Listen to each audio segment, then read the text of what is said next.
Hello सांगमाने मो नाम मीरा ओ मु 27 वर्षर। गत 3 वर्ष धरी मु विधवा अछि काहींकिना गोटे कार दुर्घटना मो स्वामी समीर सबुदिन पाई मते छाड़ी चलीगले। मो पाखरे गोटे सुंदर झी अछि अनन्या जी एबे 4 वर्षर। मो स्वामी समीर गला परे मु सेही घरे रहिली जहाकु मो ससुर बनेइथिले। सेईटा मिडिल क्लास श्रेणीर घर थिला किंतु घर चलाइबा मो पाई एका बहुत कष्ट हेउथिला। समीर किछि संचय करिथिले ओ बीमार टंका मध्य मिलिथिला जेउथिरु मु किछि समय जाए मोर ओ झियर गुजराण कलु।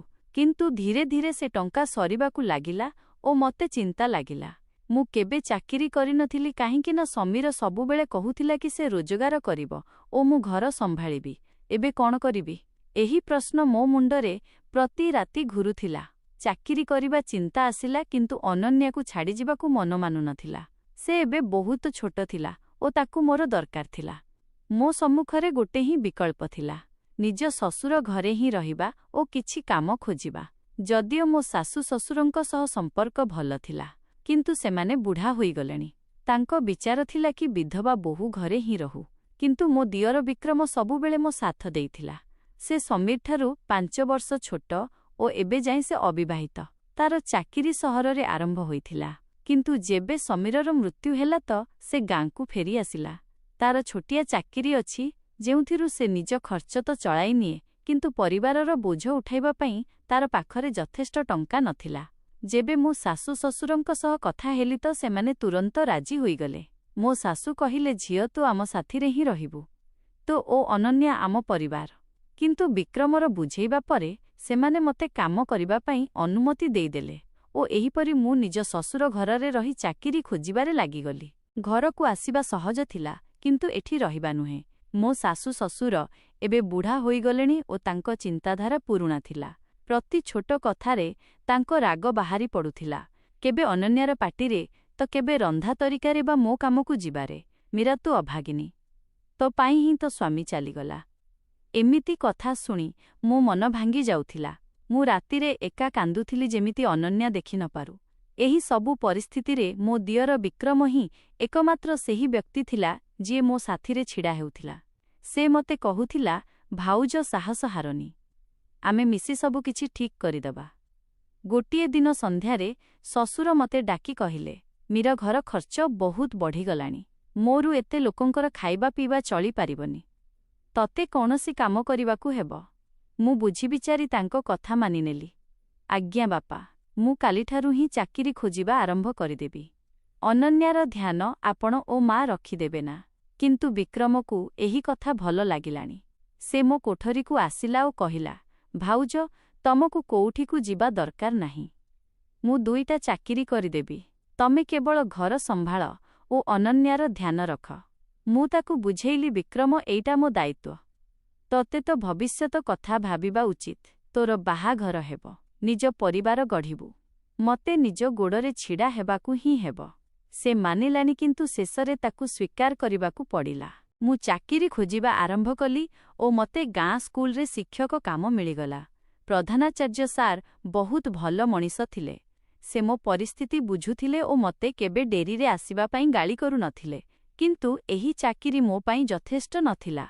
दरमा एते कम थिला कि अनन्यार फीस तार लुगापटा ओ घररे साहाय्य करिबा पई किछि मध्य बंचु नथिला।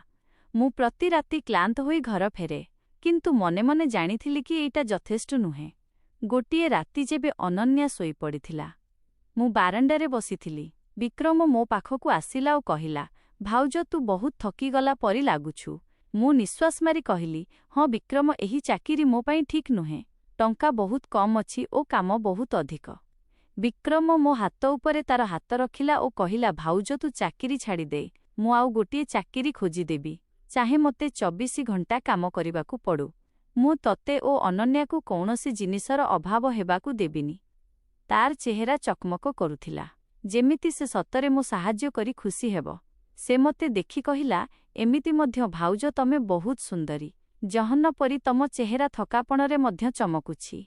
मते तार कथा सुनी भल लागुथिला। मो स्वामी समीर गला परे केही मो सह एमिति मिठा कथा कहि नथिले। विक्रम सबुबेले मो प्रशंसा करुथिला ओ कहुथिला कि मते पुणी बाहा होइजिबा उचित। तमे एबे मध्य बहुत युवती अछ भाउज ओ बहुत सुंदर। ତମ ବୟସ ପୁଣି ଥରେ ଭଲ ପାଇବା ଓ ଖୁସି ପାଇଁ ଯୋଗ୍ୟ। ସେ କହିଲା, ମୁଁ ସତ କହିବି ତ ମୋତେ ତାର ଏହି ମିଠା କଥା ବହୁତ ଭଲ ଲାଗୁଥିଲା। ତାର ଏହି ମଧୁରତା ଓ ବାରମ୍ବାର ଅନୁରୋଧ ସମ୍ମୁଖରେ ମୁଁ ଶେଷରେ ହାର ମାନିନେଲି ଓ ଚାକିରି ଛାଡ଼ିବା ନିଷ୍ପତ୍ତି ନେଲି। ବିକ୍ରମ ଯେମିତି କହିଥିଲା ସେମିତି ହିଁ କଲା। ସେ ଆଉ ଗୋଟିଏ ପାର୍ଟ ଟାଇମ୍ ଚାକିରି ଖୋଜିନେଲା ଓ ଦିନସାରା ପରିଶ୍ରମ କରିବାକୁ ଲାଗିଲା। ବିକ୍ରମ ଏବେ ରାତି 10ଟାରୁ 11ଟାରେ ଥକି କରି ଘରକୁ ଫେରେ। ମୁଁ ସେହି ସମୟ ଯାଏଁ ଜାଗି ତାର ଅପେକ୍ଷା କରେ। ଘରର ବାକି ଲୋକ ଅନନ୍ୟା, ଶାଶୁ, ଶ୍ୱଶୁର ସେତେବେଳକୁ ଶୋଇପଡ଼ିଥାନ୍ତି। ଅନନ୍ୟାକୁ ଶୁଆଇ ମୁଁ ରୋଷେଇ ଘରକୁ ଯାଏ ଓ ତାଜା ଖାଦ୍ୟ ବାଢ଼େ। ବିକ୍ରମର ଲୁଗା ଧୋଇବା, ସେଗୁଡ଼ାକୁ ପ୍ରେସ୍ କରିବା ଓ ତାର ଛୋଟ ଛୋଟ ଆବଶ୍ୟକର ଧ୍ୟାନ ରଖିବା ମୋ ଦୈନନ୍ଦିନ ଜୀବନର ଅଂଶ ହୋଇଗଲା। ମୀର ଭାଉଜ, ତମକୁ ଏତେ ପରିଶ୍ରମ କରିବା ଦରକାର ନାହିଁ ବୋଲି ବିକ୍ରମ କହୁଥିଲା। ଯେବେ ମୁଁ ଥାଳିରେ ଗରମାଗରମ ରୁଟି ରଖୁଥିଲି, ଆରେ ତମେ ଦିନସାରା ଏତେ ପରିଶ୍ରମ କରୁଛ, ଦିଅ ମୁଁ କିଛି ସାହାଯ୍ୟ କରିବି କହୁଥିଲେ। ସେତେବେଳେ ଏଇଟା ତ ମୋ କର୍ତ୍ତବ୍ୟ ବୋଲି ମୁଁ ହସିକରି ଉତ୍ତର ଦିଏ। ଖାଇବା ସମୟରେ ଆମେ ଦୁହେଁ କଥା ହେଉ। ବିକ୍ରମ ନିଜ ଚାକିରିର କଥା ଶୁଣାଏ ଓ ମୁଁ ନିଜ ଦିନର ଛୋଟ ଛୋଟ ଘଟଣା ବିଷୟରେ କହୁଥିଲି। ଏଇଟା ସେହି ମୁହୂର୍ତ୍ତ ଥିଲା ଯେବେ ଆମେ ବିନା କୌଣସି ଡର ବା ସନ୍ଦେହରେ ନିଜ ମନର କଥା ପରସ୍ପରକୁ କହୁଥିଲୁ। ଯେମିତି ସମୟର ଚକ୍ର ପୁଣି ଥରେ ପୁରୁଣା ଦିନକୁ ଫେରି ଆସିଛି। ଶନିବାର ରାତି ତ ଆମ ପାଇଁ ଖାସ୍ ଥିଲା। ବିକ୍ରମକୁ ପରଦିନ ଛୁଟି ଥାଏ। ତେଣୁ ଆମେ ଡେରି ରାତି ଯାଏଁ ଟିଭି ଦେଖୁ, ପୁରୁଣା କଥା ମନେ ପକାଉ ବା କିଛି ନ କହି ପରସ୍ପରର ଉପସ୍ଥିତି ଉପଭୋଗ କରୁ। ମୋର ମନେ ଅଛି, ଗତ ଶନିବାର ବିକ୍ରମ ବଜାରରୁ ଫେରିବା ବେଳେ ମୋ ମନପସନ୍ଦ ଜିଲାପି ଓ ଅନନ୍ୟା ପାଇଁ ଖେଳନା ଆଣିଥିଲା। ଆରେ ବାହ, ତୁ ତ ଆଜି ଉତ୍ସବ ମନେଇଦେଲୁ, ମୁଁ ଖୁସିରେ କହିଥିଲି। ବିକ୍ରମ ହସିକରି ଉତ୍ତର ଦେଲା, ଭାଉଜ, ନୂଆ ଚାକିରିର ପ୍ରଥମ ଦରମା ମିଳିଛି। ଭାବିଲି ଟିକେ ଖୁସି ମନେଇଦେବି। ଜିଲାପି ଖାଉ ଖାଉ ମୁଁ କହିଲି, ବିକ୍ରମ, ଯଦି ମୋତେ ମଧ୍ୟ ତ ଓରେ କୌଣସି କାମ ମିଳିଯାଆନ୍ତା ତ ଭଲ ହୁଅନ୍ତା। ମୁଁ ମଧ୍ୟ ଟିକେ ସାହାଯ୍ୟ କରିପାରନ୍ତି। ବିକ୍ରମ ମୁଣ୍ଡ ହଲେଇ ମନା କରିଦେଲା, ନାହିଁ ଭାଉଜ, ସେଠି କାମ ବହୁତ କଷ୍ଟ। ରାତି ସିଫ୍ଟ ଅଛି ଓ ପରିଶ୍ରମ ମଧ୍ୟ ଅଧିକ। ଏଇଟା ପୁରୁଷମାନଙ୍କ ପାଇଁ ହିଁ ଠିକ୍। ମୁଁ ନିରାଶ ହୋଇ କହିଲି, କିନ୍ତୁ ମୁଁ ତ ଉପରେ ଏତେ ବୋଝ ପକେଇବାକୁ ଚାହୁଁନି। ଶେଷରେ ମୁଁ ଓ ମୋ ଝିଅ ତୋର ଦାୟିତ୍ୱ ନୁହେଁ। ସେ ମୋ ହାତ ଧରି କହିଲା, ଭାଉଜ, ଏମିତି କହନି। ତମ ପାଇଁ ଓ ଅନନ୍ୟା ପାଇଁ ପରିଶ୍ରମ କରିବା ମୋ ପାଇଁ ଖୁସିର କଥା। ଯେମିତି ମଧ୍ୟ ଏବେ ମୁଁ ବାହାଘର ଚିନ୍ତା ଛାଡ଼ି ଦେଇଛି। ମୁଁ କ'ଣ ଜବାନ ଅଛି ଆଉ? ମୁଁ ହସିଦେଲି। କ'ଣ ବାଜେ କଥା କହୁଛୁ? ତୁ ଏବେ ମାତ୍ର 25ର ଓ ଦେଖିବାକୁ ମଧ୍ୟ ବହୁତ ଭଲ। ତୋ ପାଇଁ ବହୁତ ଝିଅ ଧାଡ଼ିରେ ଛିଡ଼ା ହେବେ ଓ ଯେଉଁ ଝିଅ ତୋତେ ପାଇବ ସେ ବହୁତ ଭାଗ୍ୟବତୀ ହେବ। ବିକ୍ରମ ଚୁପ୍ ରହିଗଲା, କେବଳ ହସିଦେଲା। ସତ କହିବି, ମୋ ଦିଅର ବିକ୍ରମ ସତରେ ବହୁତ ଭଲ ମଣିଷ ଥିଲା। ତାର ସ୍ୱଭାବ ଏତେ ମଧୁର ଥିଲା କି ଗାଁରେ ସବୁ ତାକୁ ଭଲ ପାଉଥିଲେ। କେବେ କାହାକୁ ଖରାପ କହୁନଥିଲା। ସବୁବେଳେ ଅନ୍ୟର ସାହାଯ୍ୟ ପାଇଁ ପ୍ରସ୍ତୁତ। ମୁଁ ଏଇଟା କେବଳ ଏଥିପାଇଁ କହୁନି କାହିଁକି ନା ସେ ମୋ ଦିଅର, ବରଂ ବାସ୍ତବରେ ତାର ଆତ୍ମା ନିର୍ମଳ ଥିଲା। ଗୋଟିଏ ଶନିବାର ରାତି ଆମେ ପୁଣି ଡେରି ଯାଏଁ ଶୋଇଥିଲୁ। ଟିଭିରେ କୌଣସି ଫିଲ୍ମ ଚାଲୁଥିଲା। ବିକ୍ରମ ହଠାତ୍ କହିଲା, ଭାଉଜ, ମୁଁ କେବେଠାରୁ ଭାବୁଛି ତମକୁ ପୁଣି ଥରେ ବିବାହ କରିବା ଉଚିତ। ମୁଁ ଗଭୀର ନିଶ୍ୱାସ ନେଲି। ନାହିଁ ବିକ୍ରମ, ମୁଁ ଚାହୁଁନି।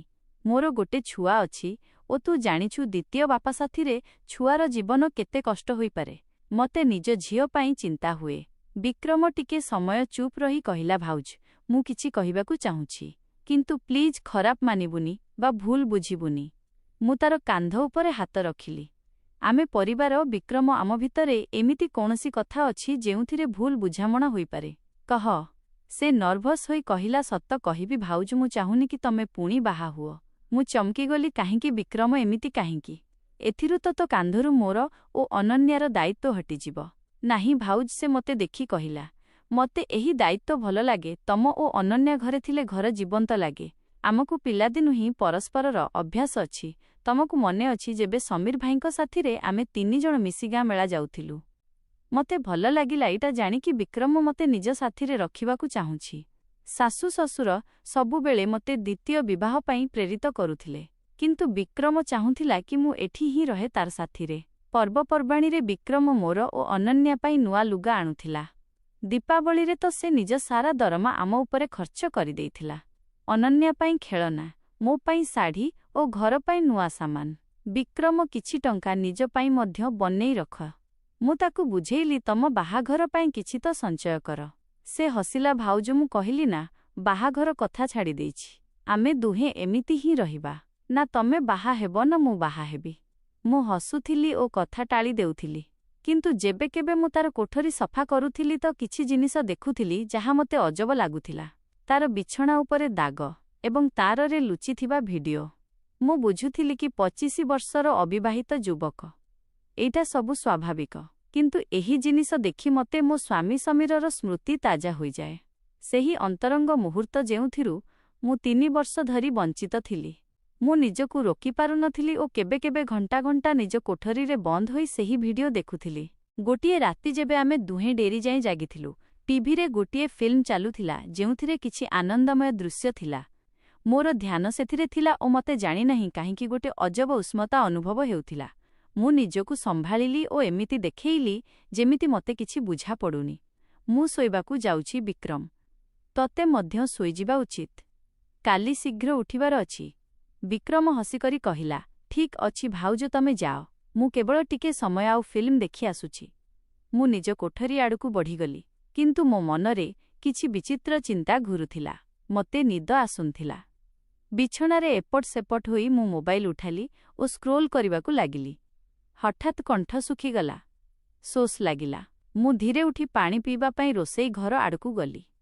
ଗଳି ଦେଇ ଯାଉ ଯାଉ ଦେଖିଲି କି ବିକ୍ରମର କୋଠରୀରୁ ଆଲୁଅ ଆସୁଥିଲା। ଆରେ ଏବେ ଯାଏଁ ଶୋଇନାହିଁ। ମୁଁ ମନେ ମନେ ଭାବିଲି। ବିକ୍ରମର ଅଭ୍ୟାସ ଥିଲା ଲାଇଟ୍ ଜଳେଇ ଶୋଇବା। ମୁଁ ଭାବିଲି ବିଜୁଳି ବନେଇବା ପାଇଁ ଲାଇଟ୍ ବନ୍ଦ କରି ଆସିବି। ଯେବେ ମୁଁ ତାର କୋଠରୀ ପାଖରେ ପହଞ୍ଚିଲି ତ ଦୁଆର ଅଳ୍ପ ଖୋଲା ଥିଲା। ମୁଁ ଶବ୍ଦ ନ କରି ଚାହିଁଲି ଓ ଯାହା ଦେଖିଲି ସେଥିରୁ ମୋର ହୋସ୍ ଉଡ଼ିଗଲା। ବିକ୍ରମ ନିଜରେ ମୋ ଛବିକୁ ବଡ଼ କରି ଦେଖୁଥିଲା। ସେ ଗତ ପର୍ବ ବେଳର ଫଟୋ ଯେଉଁଥିରେ ମୁଁ ଲାଲ ଶାଢ଼ୀରେ ଥିଲି ଓ ସେ କିଛି ଏମିତି କରୁଥିଲା ଯାହା ଦେଖି ମୋ ଚେହେରା ଲାଜରେ ଲାଲ ହୋଇଗଲା। ମୋ ହୃଦୟ ଜୋରରେ ଧଡ଼ ଧଡ଼ ହେଲା। ମୁଁ ସେଠି ଛିଡ଼ା ହୋଇ ରହିଲି। ନା ଭିତରକୁ ଯାଇପାରୁଥିଲି ନା ଫେରି ପାରୁଥିଲି। ମୋ ମନରେ ଚିନ୍ତାର ତୋଫାନ ଉଠିଲା। ରାଗ, ଭୟ ଓ ଆଉ କିଛି ଯାହାକୁ ମୁଁ ନାମ ଦେଇପାରୁନି। ବୋଧହୁଏ ଗୋଟିଏ ଅଜବ ଖୁସି। କେହି ମୋତେ ଏମିତି ଚାହୁଁଛି। 3 ବର୍ଷ ପରେ କେହି ମୋତେ ଜଣେ ସ୍ତ୍ରୀ ରୂପରେ ଦେଖୁଛି। ମୁଁ ସାହସ ଜୁଟାଇଲି ଓ ଦୁଆରକୁ ଧକ୍କା ଦେଇ ପୁରା ଖୋଲିଦେଲି। ବିକ୍ରମ, ଏଇଟା କ'ଣ କରୁଛନ୍ତୁ? ମୋ ସ୍ୱର ଥରୁଥିଲା। ସେ ଚମକିଗଲା। ଝଟପଟ ଫୋନ୍ ବନ୍ଦ କରି ମୋଠାରୁ ନଜର ଲୁଚେଇ କହିଲା, କିଛି ନାହିଁ ଭାଉଜ, ମୁଁ ତ ଶୋଇଥିଲି। ପରେ କହିଲି, ମୁଁ ସବୁ ଦେଖିଛି ବିକ୍ରମ। ମୁଁ ଦୁଆର ବନ୍ଦ କରି କହିଲି, ତୁ ମୋର ଛବି କାହିଁକି ଦେଖୁଥିଲୁ? ସେଇଟା ମଧ୍ୟ ଏମିତି। ସେ ଚୁପ୍ ରହିଲା ମୁଣ୍ଡ ନୁଆଁଇ। ମୋ ମୁଣ୍ଡରେ ଅଜବ ଚିନ୍ତା ଘୁରୁଥିଲା। ମୁଁ ମଧ୍ୟ ବୁଝିପାରୁନଥିଲି କି ମୁଁ କାହିଁକି ତାର ପାଖକୁ ଯାଉଥିଲି।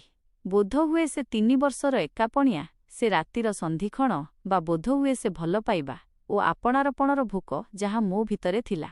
ଦେଖନ୍ତୁ ବିକ୍ରମ, ମୁଁ ତମ ଘରେ ହିଁ ଅଛି। ତୋତେ ଏମିତି କରିବାର କ'ଣ ଦରକାର? ଆମେ ଦୁହେଁ ଗୋଟିଏ ପରିବାର ହୋଇଅଛୁ ନା? ଏଥିରୁ ବୋଧହୁଏ ଆମ ଦୁହେଁଙ୍କ ଜୀବନ ସହଜ ହୋଇଯିବ। ବିକ୍ରମ ପ୍ରଥମ ଥର ମୋ ଆଖିରେ ଚାହିଁଲା। ତାର ଆଖିରେ ଉତ୍ସୁକତା, ଆଶା ଓ ଭୟର ମିଶ୍ରଣ ଥିଲା। ଯେମିତି ସେ ଏହି ମୁହୂର୍ତ୍ତ ପାଇଁ ଅପେକ୍ଷା କରିଥିଲା। ଘରେ ସନ୍ନାଟା ଥିଲା। ଅନନ୍ୟା ଗଭୀର ନିଦରେ ଥିଲା। ଶାଶୁ ଶ୍ୱଶୁର ନିଜ କୋଠରୀରେ ଶୋଇପଡ଼ିଥିଲେ ଓ ତାପରେ ଯେମିତି କୌଣସି ବନ୍ଧ ଭାଙ୍ଗିଗଲା। ବିକ୍ରମ ଧୀରେ ମୋ ହାତ ଧରି ନେଲା ଓ ତାର ସ୍ପର୍ଶ ବିଜୁଳି ପରି ମୋ ସାରା ଶରୀରରେ ଦୌଡ଼ିଗଲା। 3 ବର୍ଷର ଏକାପଣିଆ ଓ ଭୋକ ଗୋଟେ ମୁହୂର୍ତ୍ତରେ ଜାଗି ଉଠିଲା। ଆମେ ଦୁହେଁ ପରସ୍ପରକୁ ସେୟା ଦେଲୁ ଯାହାର ଆମର ଭୋକ ଥିଲା। ଭଲ ପାଇବା, ଆତ୍ମୀୟତା, ଆପଣାରପଣ। ସେହି ରାତି ଆମେ ପରସ୍ପରରେ ଏମିତି ହଜିଗଲୁ ଯେମିତି ଆମେ ଭୁଲିଗଲୁ କି ଆମେ ଦିଅର ଭାଉଜ। ସେ ସମୟ ଏତେ ସୁନ୍ଦର ଥିଲା, ଏତେ ଗଭୀର କି ମୁଁ ଶବ୍ଦରେ କହିପାରିବିନି। ସେହି ରାତି ପରେ ଆମ ଜୀବନ ବଦଳିଗଲା। ଆମେ ଏବେ ମଧ୍ୟ ପରିବାର ସମ୍ମୁଖରେ ଦିଅର ଭାଉଜ ଥିଲୁ। କିନ୍ତୁ ଯେବେ ସବୁ ଶୋଇଯିବେ ଆମେ ସେପରି ହୋଇଯାଉ ଯାହା ଆମ ହୃଦୟ ଚାହୁଁଥିଲା। ଏହି କାର୍ଯ୍ୟକ୍ରମ କେତେ ମାସ ଯାଏଁ ଚାଲିଲା। ତାପରେ ଗୋଟିଏ ସକାଳ ଯେବେ ମୁଁ ନିଜ କୋଠରୀରେ ଥିଲି, ହଠାତ୍ ମୋ ପେଟରେ ଯନ୍ତ୍ରଣା ହେଲା ଓ ମୋତେ ବାନ୍ତି ଆସିଲା। ମୁଁ ପ୍ରଥମେ ତ ଭାବିଲି କି ବୋଧହୁଏ କିଛି ଭୁଲ ଖାଇଦେଇଥିବି। କିନ୍ତୁ ପରଦିନ ମଧ୍ୟ ଏୟା ହେଲା ଓ ତାପରେ ପରଦିନ ମଧ୍ୟ। ମୋ ମନରେ ସନ୍ଦେହ ହେଲା। ମୁଁ ଚୁପଚାପ ସହରର କ୍ଲିନିକ୍ ଗଲି ଯେଉଁଠି ଡାକ୍ତର ମୋ ଯାଞ୍ଚ କଲେ। ଝିଅ ମୀରା, ସେ ଧୀରେ କହିଲେ, ତ ପେଟରେ ମୋ ମୁଣ୍ଡ ଉପରେ ଆକାଶ ଫାଟି ପଡ଼ିଲା। ମୁଁ ସ୍ତବ୍ଧ ହୋଇଗଲି। ମୋ କାନରେ ଗୋଟେ ହିଁ ଶବ୍ଦ ବାଜୁଥିଲା। ମୋ ସାରା ଶରୀର ଥରୁଥିଲା। ମୁଁ ନିଜକୁ ନିନ୍ଦା କରିବା ଆରମ୍ଭ କଲି। ଏଇଟା ମୁଁ କ'ଣ କରିଦେଲି ନିଜ ଦିଅର ସାଥିରେ? ଓ ଏବେ ଏ ଅବସ୍ଥା ମୁଁ ନିଜକୁ ଘୃଣା କରିବାକୁ ଲାଗିଲି। ଘର ପହଞ୍ଚି ମୁଁ ସିଧା ବିକ୍ରମ ପାଖକୁ ଗଲି, ଯିଏ ଏବେ ହିଁ ଚାକିରିରୁ ଫେରିଥିଲା। ବିକ୍ରମ, ମୁଁ ଭୟ ସ୍ୱରରେ କହିଲି, ମତେ ତୋତେ କିଛି କହିବାର ଅଛି। କ'ଣ ହେଲା ଭାଉଜ? ସେ ମୋ ଚେହେରା ଦେଖି ଚିନ୍ତିତ ହୋଇ ପଚାରିଲା। ମୁଁ କାନ୍ଦିବାକୁ ଲାଗିଲି। ମୁଁ ବିକ୍ରମକୁ ସବୁ କହିଲି। ବିକ୍ରମର ଚେହେରା ରଙ୍ଗ ଉଡ଼ିଗଲା। ସେ ଚୌକିରେ ବସିଗଲା, ଯେମିତି ତାର ପାଦ ତଳର ମାଟି ଖସିଗଲା। ଏଇଟା ଆମ ବହୁତ ବଡ଼ ଭୁଲ ଥିଲା। ସେ ନିଜ ମୁଣ୍ଡ ଧରିନେଲା। ଆମର ଏହି ସମ୍ପର୍କ ଶେଷ କରିବାକୁ ହେବ। କିନ୍ତୁ ପ୍ରଥମେ ଏହି ସମସ୍ୟାର ସମାଧାନ ବାହାର କରିବାକୁ ହେବ। ଆମ ସମ୍ମୁଖରେ ଗୋଟିଏ ବଡ଼ ପ୍ରଶ୍ନ ଥିଲା। କ'ଣ କରିବୁ? ଗାଁରେ କେହି ଜାଣିଦେଲେ ଆମର ଓ ଆମ ପରିବାରର ଇଜ୍ଜତ ମାଟିରେ ମିଳିଯିବ। ମୋ ଝିଅର କ'ଣ ହେବ? ତାର ଭବିଷ୍ୟତ କ'ଣ? ମୁଁ ସହରର ଜଣେ ଡାକ୍ତରଙ୍କ ସହ କଥା ହୁଏ। ବିକ୍ରମ କହିଲା, ଆମେ ମେଳା ବାହାନାରେ ସହର ଯିବା। ସେଠି କେହି ଜାଣିନାହାନ୍ତି କି ଆମେ କିଏ। ପରଦିନ ଆମ ଦୁହେଁ ସହର ଗଲୁ। ଗୋଟିଏ ଛୋଟିଆ କ୍ଲିନିକ୍ରେ ଡାକ୍ତର ମୋ ଯାଞ୍ଚ କଲେ ଓ ପୁଷ୍ଟି କଲେ। ମୁଁ ଭାରି ମନରେ ବିକ୍ରମକୁ କହିଲି, ଏଇଟା ଆମର ପରିଣାମ। ବିକ୍ରମ, ଆମେ ଏହାକୁ ଆଗେଇ ପାରିବା ନାହିଁ। ବିକ୍ରମ ମୋ ହାତ ଧରିଲା ଓ ହଁରେ ମୁଣ୍ଡ ହଲେଇଲା।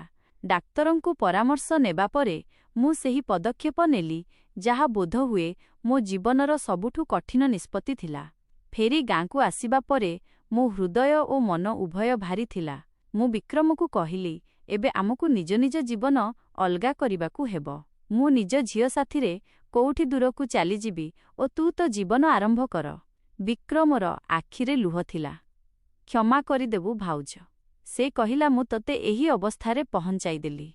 ନାହିଁ ବିକ୍ରମ, ଏଥିରୁ ଆମ ଦୁହେଁଙ୍କ ଭୁଲ ଥିଲା। ମୁଁ ତାର କାନ୍ଧ ଉପରେ ହାତ ରଖି କହିଲି, କିନ୍ତୁ ଏବେ ଆମକୁ ସଠିକ୍ ରାସ୍ତାରେ ଚାଲିବାକୁ ହେବ। ମୁଁ ପରଦିନ ହିଁ ଚାକିରି ଖୋଜିବା ଆରମ୍ଭ କରିଦେଲି। ମୋର ଇଚ୍ଛା ଥିଲା ସହରରେ କୌଣସି କାମ ଖୋଜି ଝିଅ ସାଥିରେ ଗୋଟିଏ ନୂଆ ଜୀବନ ଆରମ୍ଭ କରିବି।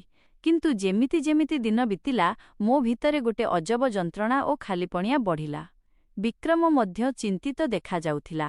ସେ କାମରୁ ଆସି ସିଧା ନିଜ କୋଠରୀକୁ ଚାଲିଯାଉଥିଲା। ଖାଇବା ମଧ୍ୟ ସେଠି ଖାଉଥିଲା। ଆମ ନଜର ମିଳିବାକୁ ଡରୁଥିଲା। କିନ୍ତୁ ଯେବେ କେବେ ମିଳୁଥିଲା, ସେଥିରୁ ଗୋଟେ ଅଜବ ପୀଡ଼ା ଦେଖାଯାଉଥିଲା। ଗୋଟିଏ ରାତି ମୁଁ ଅନନ୍ୟାକୁ ଶୁଆଇ ବାହାରେ ଅଗଣାରେ ବସିଥିଲି। ଆକାଶରେ ଜହ୍ନ ହସୁଥିଲା। ବିକ୍ରମ ମଧ୍ୟ ସେଠି ଆସି ଚୁପଚାପ ବସିଗଲା। ଭାଉଜ, ସେ ଧୀରେ କହିଲା, ମୁଁ କାଲି ସହର ଯାଉଛି। ମତେ ସେଠି ଗୋଟିଏ ଭଲ ଚାକିରି ମିଳିଗଲା। ମୋ ହୃଦୟ ଜୋରରେ ଧଡ଼ ଧଡ଼ ହେଲା। ଏତେ ଶୀଘ୍ର? ମୁଁ ପଚାରିଲି। ହଁ, ମତେ ଲାଗୁଛି ଏଇଟା ହିଁ ଠିକ୍। ସେ କହିଲା, ମୁଁ ଏଠି ରହିବି ତ ଆମ ଦୁହେଁଙ୍କ ପାଇଁ କଷ୍ଟ ହେବ ଓ ଶାଶୁ ଶ୍ୱଶୁର ମଧ୍ୟ ସନ୍ଦେହ କରିପାରନ୍ତି। ମୁଁ ଚୁପ୍ ରହିଲି। ସେ ଠିକ୍ କହୁଥିଲା। ଆମ ସମ୍ପର୍କର ରହସ୍ୟ ଯଦି କେବେ ଖୁଲିଗଲା, ତ କେବଳ ଆମର ନୁହେଁ ବରଂ ସାରା ପରିବାରର ବଦନାମୀ ହେବ। ତାପରେ ହଠାତ୍ ବିକ୍ରମ ମୋ ହାତ ଧରି ନେଲା। ଭାଉଜ, ମୁଁ ତୋତେ କିଛି ପଚାରିବାକୁ ଚାହୁଁଛି। ତାର ସ୍ୱରରେ ଗୋଟେ ଅଜବ ଉତ୍ତେଜନା ଥିଲା। କ'ଣ? ସେ ଧୀରେ ପଚାରିଲା। ତମେ ମୋ ସାଥିରେ ଯିବ? ତମେ ଓ ଅନନ୍ୟା, ଆମେ ସବୁ ମିଶି ସହର ଚାଲିଯିବା। ସେଠି କେହି ଆମକୁ ଜାଣିନାହାନ୍ତି। ଆମେ ସେଠି ସାଥିରେ ରହିପାରିବା। କେହି ଜାଣିବେନି କି ଆମେ କ'ଣ। ମୁଁ ତାର କଥା ଶୁଣି ଅବାକ୍ ହୋଇଗଲି। ବିକ୍ରମ, ତୁ ପାଗଳ ହୋଇଗଲୁଣି କ'ଣ? ଏଇଟା ଭୁଲ। କିନ୍ତୁ କାହିଁକି ଭାଉଜ? ସେ ଆବେଗରେ କହିଲା। ଆମେ ପରସ୍ପରକୁ ଭଲ ପାଉ। ଆମେ ଖୁସି ଅଛୁ ସାଥିରେ। ଅନନ୍ୟା ମଧ୍ୟ ମତେ ଭଲ ପାଏ। ଯେବେ ଯାଏଁ କେହି ଜାଣିନାହାନ୍ତି, ସେତେବେଳ ଯାଏଁ କ'ଣ ଫରକ ପଡ଼େ? ମୁଁ ତାର ହାତ ଝଟକି ଦେଲି। ବସ୍ କର ବିକ୍ରମ। ଆମେ ଏମିତି କରିପାରିବା ନାହିଁ। ଏଇଟା ପାପ ଓ ଯଦି କେବେ କେହି ଜାଣିଦେଲେ ତ ଆମେ ଦେଶର କୋଉ କୋଣକୁ ଚାଲିଯିବା। ଆମ ସତ୍ୟ ଆମ ସାଥିରେ ହିଁ ରହିବ। ବିକ୍ରମ ମତେ ଭଲରେ ଚାହିଁଲା। ତାର ଆଖିରେ ଲୁହ ଓ ନିଆଁ ଉଭୟ ଥିଲା। ପରେ ମୁଁ ତ ବିନା ରହିପାରିବିନି, ସେ ଯନ୍ତ୍ରଣାଭରା ସ୍ୱରରେ କହିଲା।